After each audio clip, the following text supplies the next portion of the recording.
세월호 유가족들은 문재인 정부에서 삭발하면 안 된다고, 우리 아이들은 문재인 정부를 위해서 희생된 게 아니라고, 지난 22일 단원고 2학년 3반 유예은 양 아버지가 삭발식을 하기 전 한 말입니다. 무엇이 세월호 유가족들을 삭발로 내몰았을까요?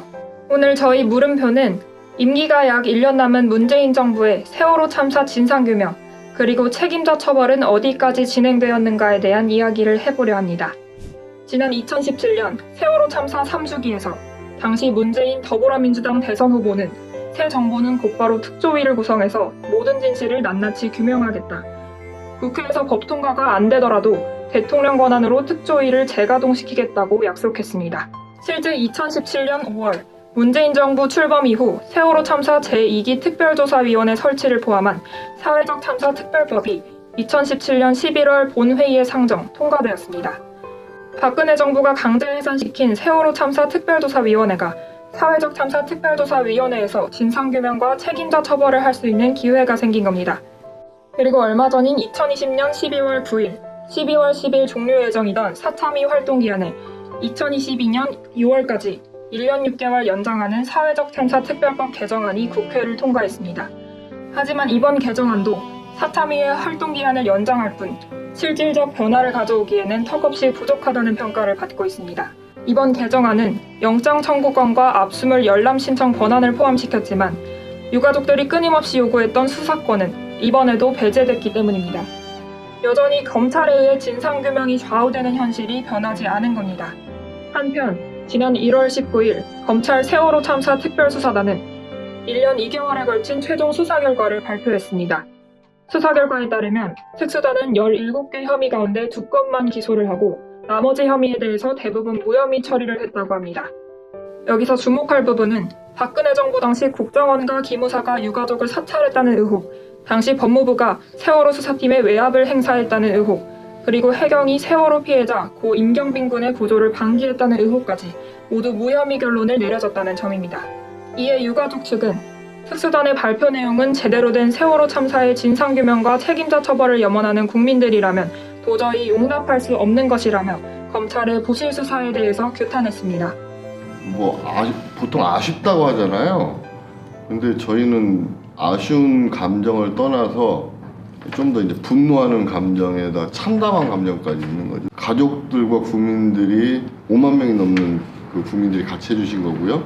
가족들도 300명이 넘는 사람이 고소를 한 건데 이 사건을 이렇게 가볍게 수사를 한 건지 피고인들에 대한 조사가 제대로 안 된 거예요. 그러니까 우리가 혐의를 입증하려면 저희가 고소한 사람이라든지 적극적인 수사를 해야 되는데 검찰청을 불러서 조사한다든지 이런 게 적극적이지 않고 그냥 서면 조사하고 하물며 진술 안 할 것 같아서 부르지도 않았다. 이런 그 내용을 얘기하는 걸 보면 이게 과연 수사가 맞는가? 문재인 정부가 검찰 개혁이라든지 이런 개혁 입법들을 추진하고 있고 하는 걸 보면 시스템과 제도만 너무 이렇게 손을 대려고 하는 게 아닌가. 사람들은 그대로인데 제도하고 시스템만 바꾸려고 하니, 법과 제도만 바꾸려고 하니 여기서 반발하고 안 따라주고, 물론 검찰에 있는 검사들 다 자르라는 얘기는 아니지만 그래도 여태까지 행보로 봐서는 개혁의 시동은 걸었는데 내가 보기에는 이거 한 2년 더 빠를 수 있었거든. 또한 유가족들은 이제는 문재인 정부가 직접 세월호 진상규명의 의지를 보여줘야 된다고 밝혔습니다.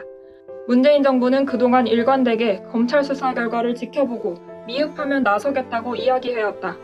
그런데 만일 이번에도 나서지 않는다면 수사 결과가 문재인 대통령의 뜻이라고 볼 수밖에 없다고 밝힌 겁니다.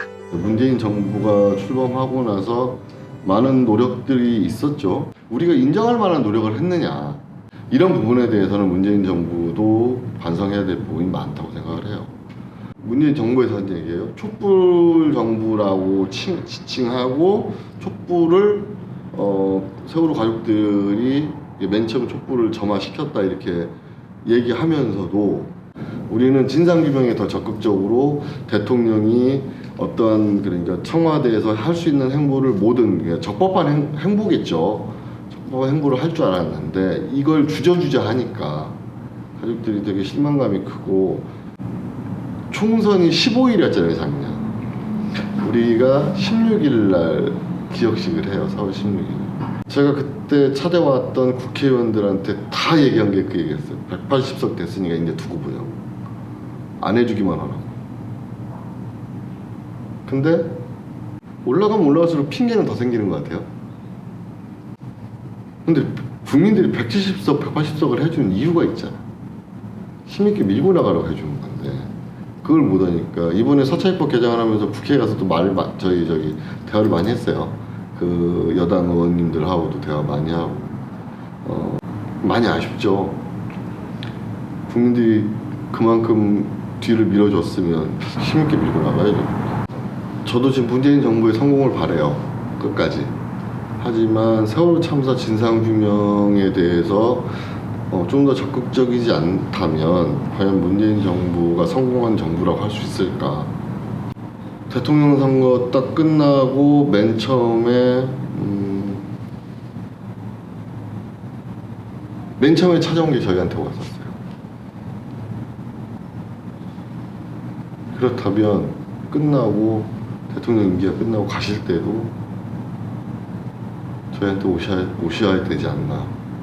그래서 5년 동안 이 세월호 참사에 관해서 이렇게 노력했다고 우리한테 말 한마디라도 해주셔야 되지 않나 이런 생각이죠.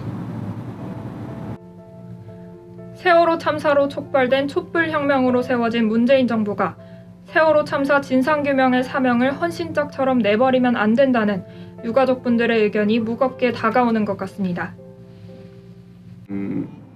실질적인 진상규명에 관련돼서는 일반 국민들이 할 수 있는 게 거의 없다 이렇게 생각을 해요. 그런데 그게 아니거든요.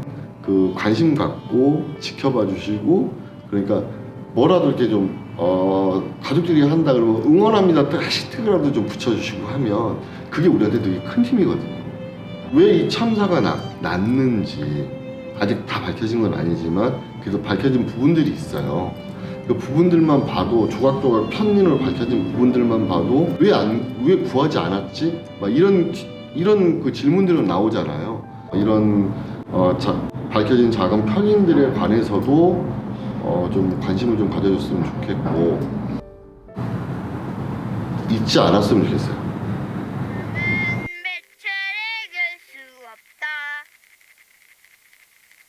거짓은 참을 이길 수 없다. 진실은 침몰하지 않는다.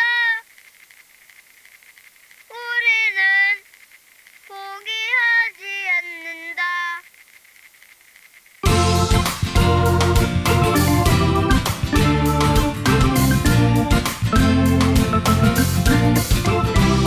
어둠은 빛을 이길 수 없다. 거짓은